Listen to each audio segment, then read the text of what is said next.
You're actually not stuck on them. You are stuck on the version of you that abandoned yourself to keep them.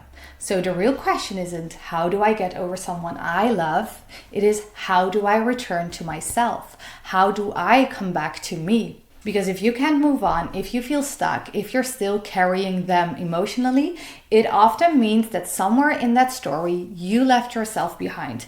You stopped listening to your own needs. You put them or that situation above your own emotional safety. Their presence, that event slowly became more important than your own. And that is why moving on can hurt so deeply. It is not just about losing them, it is feeling how much of you got lost in the process. Like for me, everything comes down to this. Healing begins when the focus gently shifts back to you, back to coming back to yourself, getting to know yourself again, finding safety inside of your own body, remembering self-love, self-respect, self-worth. And from that place, it becomes easier to create healthier relationships with other people. So the real question right now isn't how do I stop loving them overnight, or how do I switch these feelings off? It is how can I be there for myself while it still hurts? Like when someone says, how do I get over them? There is often something underneath it, like I'm judging myself right now. They will have thoughts like, I should be past this by now. I should be stronger by now. I should be over this. Or judging, I shouldn't miss them because of what they did to me. But the heart doesn't work like that. You didn't fall in love logically, so you're probably not gonna fall out of love logically either. And this person, this event, their absence, the silence, the memory isn't always the core problem. They can be a trigger, they can be a mirror showing you that there is still a wound in you that hasn't fully been seen yet. A version of you that hasn't truly been taken care of. The pain is trying to get your attention, and the fact that you are hurting also says something beautiful about you. Because you know how to love deeply, you know how to show up, you know how to care. That doesn't have to be something you have to push away or shame yourself for. We live in a time where people brag about not caring, being really cold or unbothered, but having a soft heart like that, that's not the issue. Abandoning yourself while you love is where it starts to hurt. And you're already fighting one battle inside, like trying to let go. Adding a second battle by attacking yourself for not being over it fast enough isn't fair to you, my friend. Because the more you fight a feeling, the stronger it tends to become back. What gets pushed down doesn't disappear, it just hides deeper. And then it comes back with more force. Think about it like a ball. You try to push it underwater. The more you push it down, the faster and with more force it shoots back up. That's what you're doing where you're pushing away your feelings. So instead of I shouldn't feel this, you can meet it with a more softer truth. Like, of course I feel this because this is something I read somewhere. Love leaves fingerprints. Like all these memories, the small habits, the pieces, the songs, the version of you that only existed in that time with that person. Your body remembers. So what do you actually do with all of that? Instead of pushing it away, you start by gently being there for yourself, by quietly telling yourself the truth.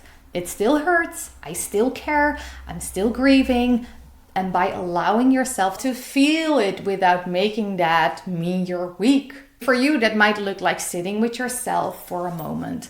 Like letting the tears come if they are there, putting thoughts on paper if that helps, moving your body, dance, or breathing a little bit deeper, giving your nervous system a chance to catch up with everything that happened, and not fighting your nervous system.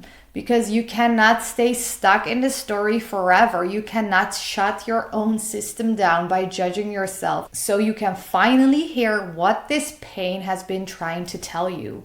Because When feelings don't get any space, they come back as anxiety, anger, overthinking, shutting down, or even clinging or closing off from love.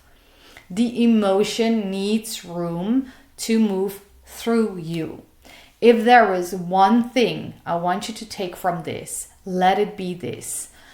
Don't abandon yourself in this pain. Turn it into power. Turn it into growth, into change that will work for you. Feel everything you need to feel, but stay on your own side while doing it. When it hurts, instead of judging yourself, ask, am I choosing me right now? Am I speaking to myself with love?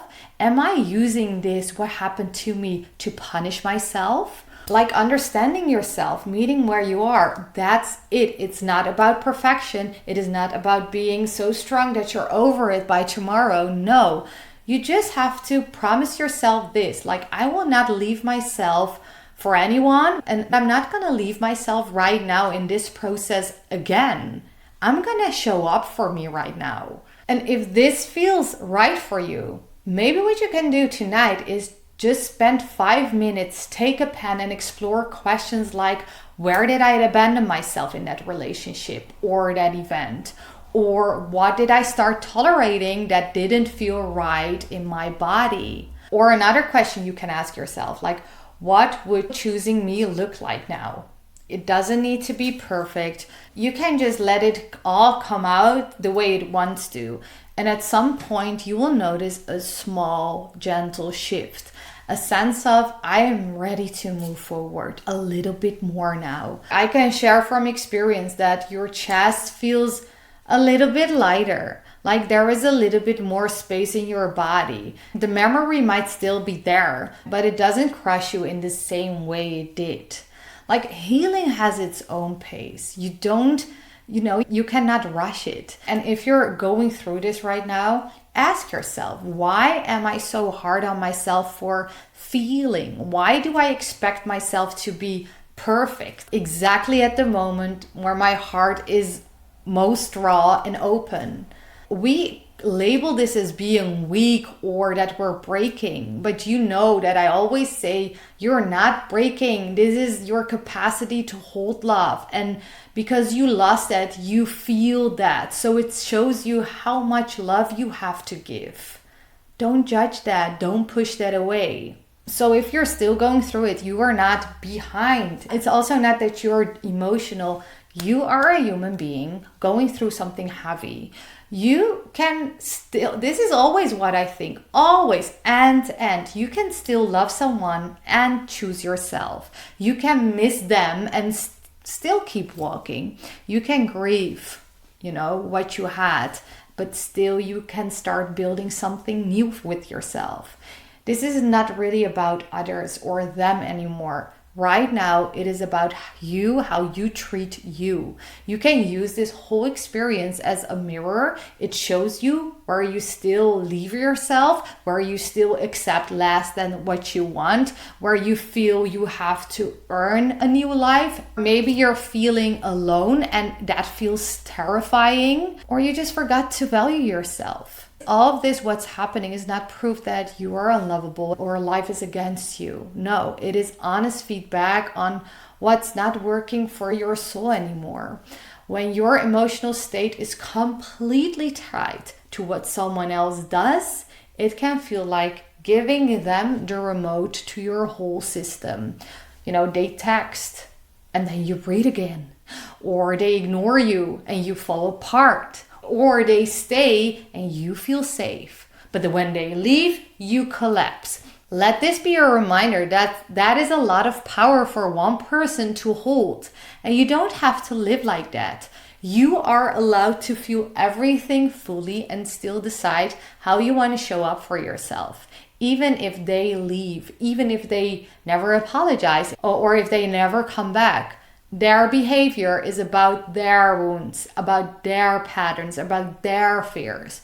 You don't have to turn their story into your identity. So if you really want to get over them, the deeper question isn't just how do I move on? It is, what can I learn from this? How can this change me for the better? Because every heartbreak, every goodbye, every disappointment reshapes you only if you show up for that, if you own that.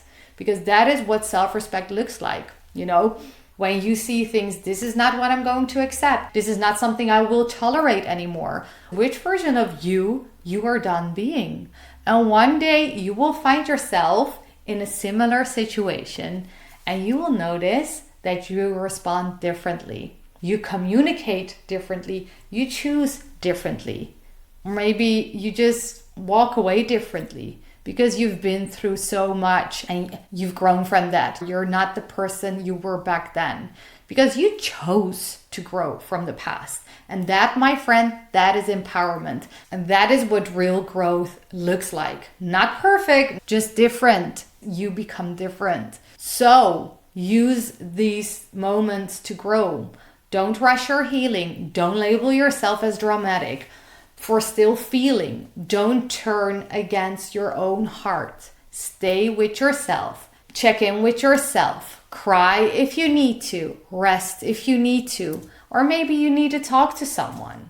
And for those out there who are telling themselves that you failed, this is not the part of your life you failed at love or in life. This is the part where you learn how to stop abandoning yourself. Because getting over someone, over an event, isn't really about forgetting them. It is about remembering you. And if you remember nothing else from this, let it be this one thing. Don't leave yourself again. Come back to you. Because that is how you truly get over someone. By finally choosing yourself. What a message, guys. What a message. I wrote down everything that happened to me and how I got over a person I really, really loved. And every shift that helped me to come back home, I just shared with you in this video. So I hope my video resonates. Let me know in the comments if it does. Like this video, share it with someone who needs to hear it. Also, let me know in the comments what your story is, how you cope with these things. Because if there is one thing I love to read is, I love to read your stories, but also how you support each other. We're a community here. And I'm really glad you're here and that you're here watching my videos and supporting me along my journey as well. So, with that being said, thank you for watching. Thank you for being here, and I'll see you next time. Bye-bye.